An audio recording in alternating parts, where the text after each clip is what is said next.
Hello guys, today our subject is about the Factories Act 1948 Part 2, continuation of Part 1.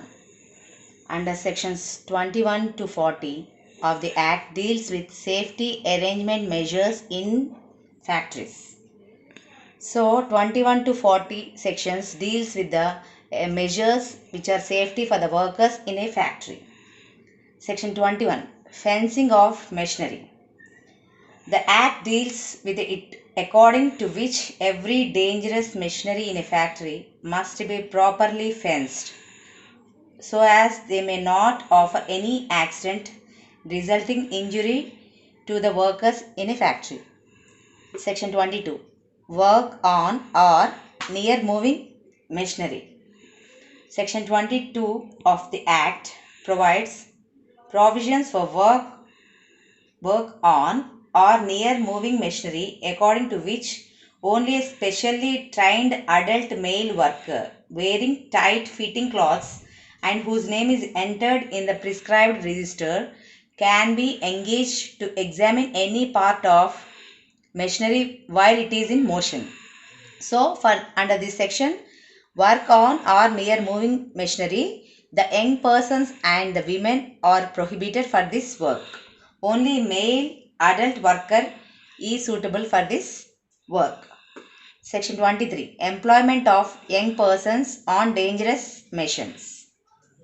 Section 23 of the Act prohibits employment of young persons to work at any machine unless he is fully instructed as to the dangers arising therefrom and he is given sufficient training from the skilled persons to work under the supervision of a trained person. Section 24. Striking gear and devices for cutting off power. Section 24 requires that in every factory, suitable striking gear or other efficient mechanical appliances shall be provided and maintained and used to move driving belts to and from fast and loose pulleys which form part of transmission machinery for cutting off the power devices. Section 25. Self-acting machines. Section 25 of the Act provides the provisions regarding safety by requiring sufficient space for workers to operate any self-acting machines. Section 26. Causing of new machinery. 26 provides that all machinery driven by power installed in the factory shall be encased or otherwise effectively guarded as to prevent dangers. Section 27. Prohibition of women and children in certain works. 27 provides that no women or child shall be employed in any part of factory for pressing cotton in which a cotton opener is at work, as cotton openers is a dangerous machine. So, children and women are prohibited for the employment work or near moving machinery and also in cotton openers. Section 28. Hoist and lifts. Every hoist and lift shall be of good mechanically constructed sound material and adequate by strength, and it is properly maintained and it is thoroughly examined in every period of 6 months and registered also must be kept for this particulars. Section 29. Lifting machines, chains, ropes.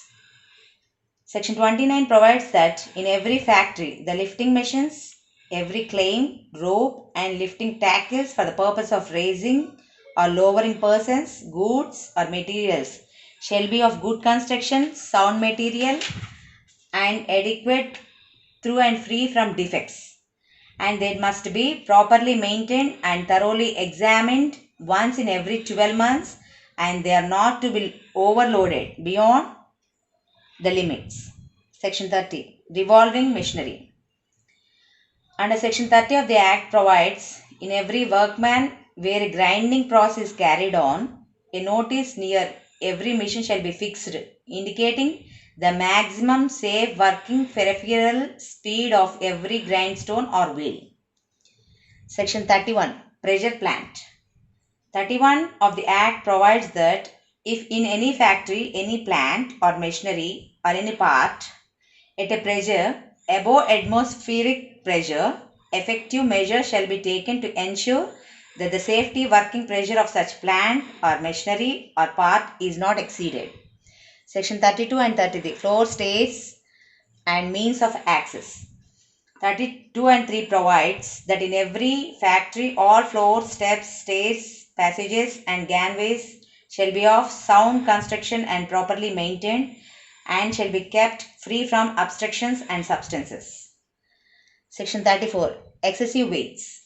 34 imposes that no person shall be employed in any factory to lift, carry or move any load so heavy as to be likely to cause him injury.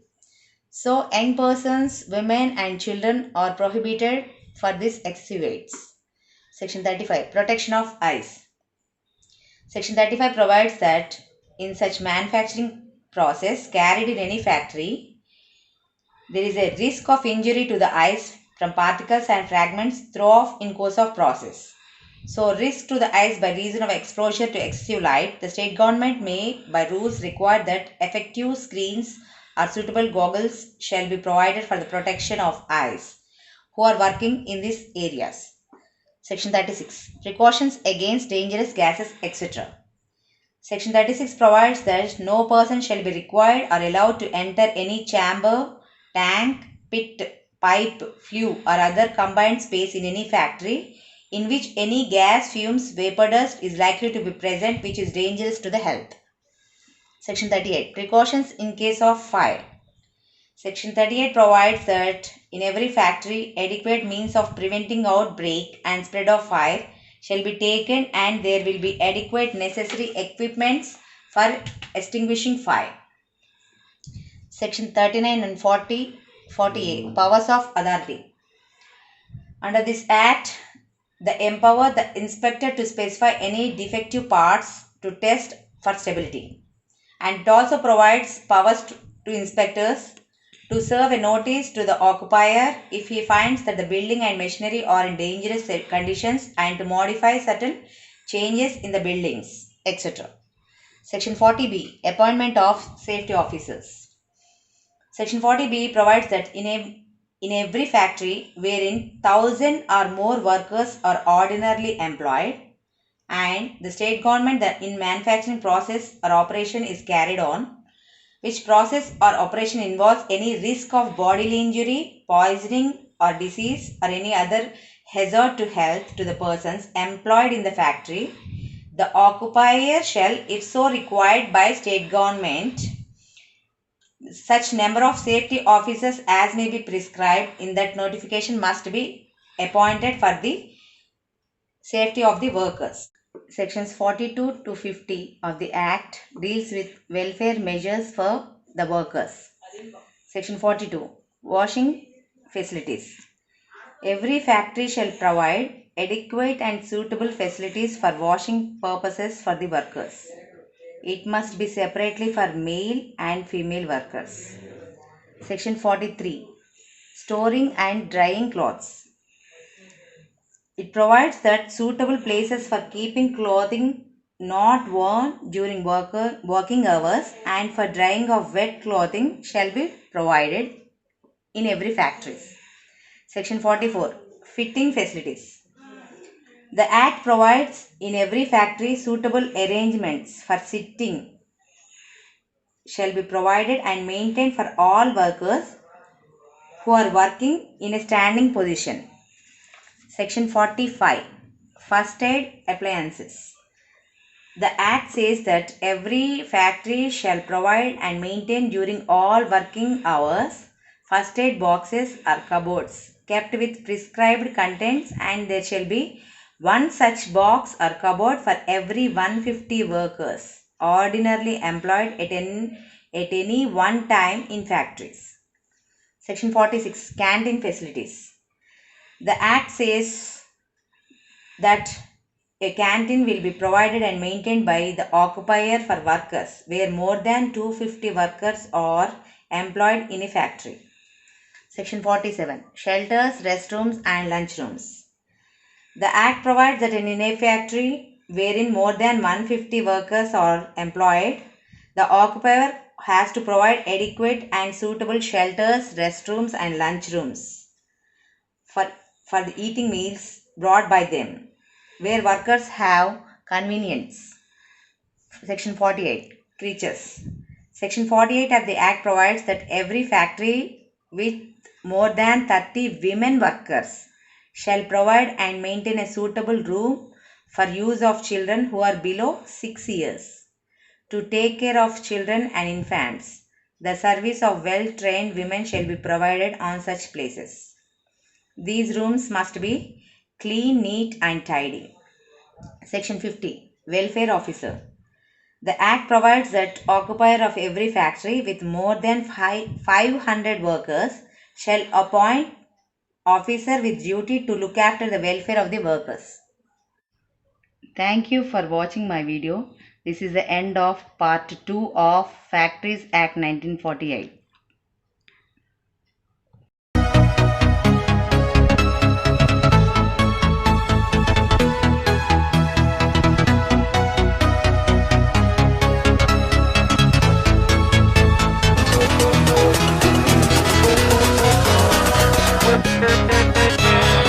With the